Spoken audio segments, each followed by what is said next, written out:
ก็จะมีดประมาณนี้นะผมจะทำมีดประมาณนี้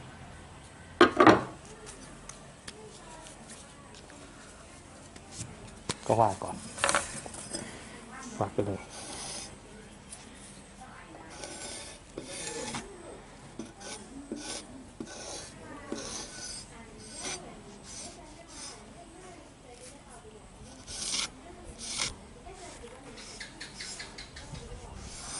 บุย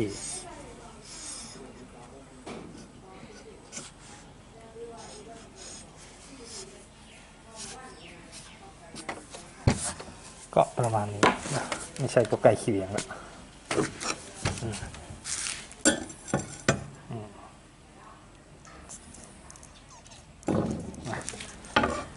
หรือก็เจียวอันนี้มันไม่ตายตัวมันอยู่ที่จินตนาการด้วยนะสุดทำเป็นมีดเดินป่าอันนี้แล้วเราก็ทุบให้มันลงมาอีกก็ได้อันนี้เป็นส่วนที่ต้องเอาออกเอาออกหมดเอาออกนะ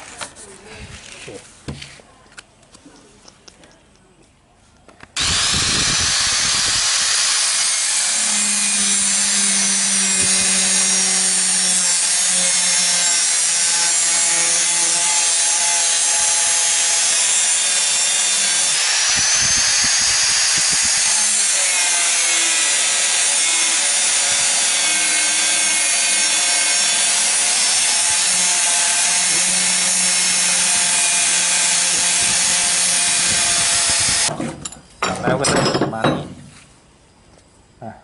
เราก็จะใช้หัวเครื่องเจียร์4 นิ้วเลย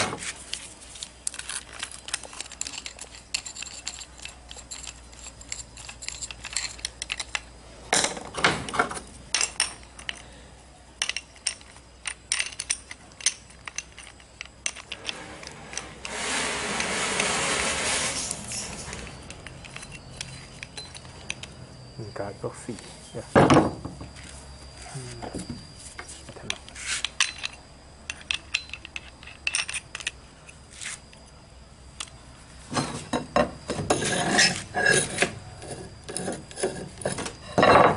การใช้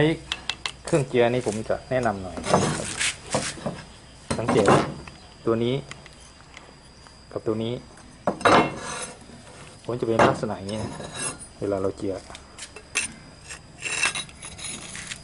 ผมจะเอาตัวนี้เป็นตัววัดเลยคือถ่ายไปกับผมมีด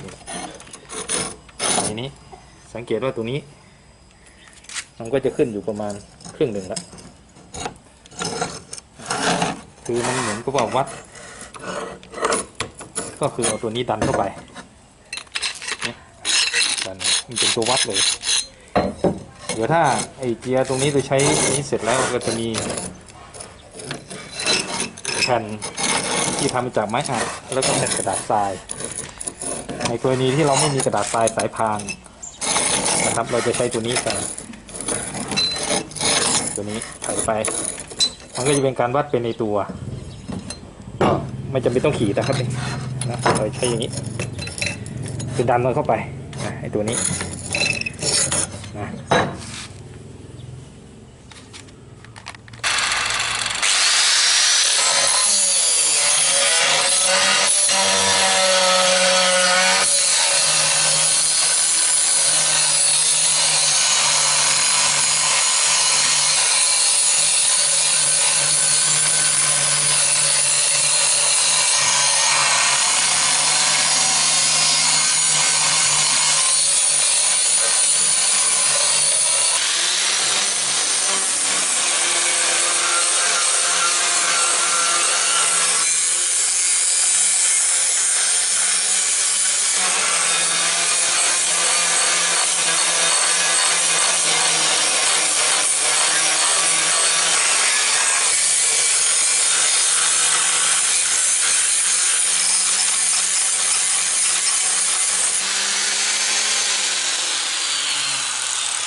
ตอนนี้เราจะเห็นว่า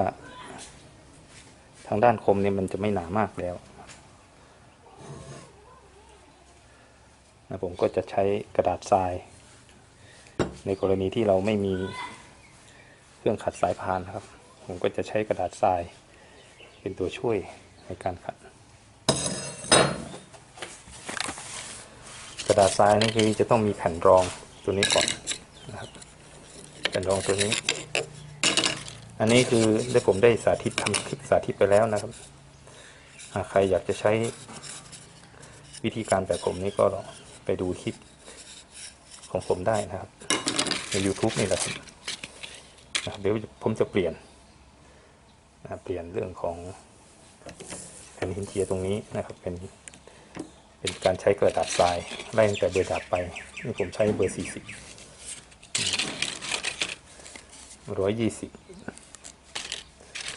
ก็จะลองเอาเบอร์หยาบไปก่อนนะครับเมื่อประกอบแล้วก็เป็นลักษณะนี้นะครับคราวที่แล้วผมก็ได้แนะนำไปในการใช้หินเจียว่าเราจะใช้การดันนะครับดันเพื่อให้เข้ากับตัวล็อกของแผ่นหินเจียนี่ให้แผ่นเจียนี่นะครับตัวเจียมันเป็นลักษณะอย่างนี้มันก็อย่างน้อยมันก็ปาเข้าไปครึ่งหนึ่งแล้วของใบมีดทีนี้เราก็ปรับความลาดชันลาดเอียงเราก็ต้องมาเล็งแนวตลอดนะครับว่ามันตรงไหมนี่กรณีที่เราไม่มีเครื่องขัดกระดาษทรายสายผ่านก็ต้องใช้กลวิธีนี้นะครับส่วนใครจะมีวิธีอื่นแล้วแต่ท่านนะครับแต่ว่าถ้าเป็นผมถ้ากรณีใช้เครื่องเจียตัวนี้เป็นอุปกรณ์น้อยชิ้นเนี่ยราคาไม่แพงใช้ตัวนี้จะทำลักษณะนี้ด้านนี้ผมเป็นด้านที่ผมถนัดผมจับตรงนี้ได้ด้านตัวนั้นก็ต้องใช้นะครับตัวตียึดไว้ในคนไทยมันจะได้อยู่ที่สำคัญก็คือต้องมาเล็งแนวตลอดนะว่ามันตรงไหมตรงนี้นะครับ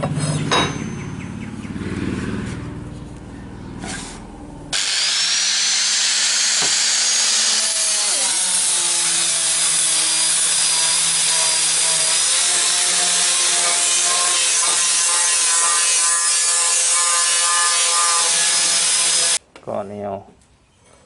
ก็ถือว่าใช้ได้นะครับคือเวลาดันเข้าไปมันก็จะอยู่ตรงประมาณนี้แถบความกว้างก็ประมาณ1.5 นิ้วของคมมีดนะครับหรือแนวชุบก็อยู่ประมาณนี้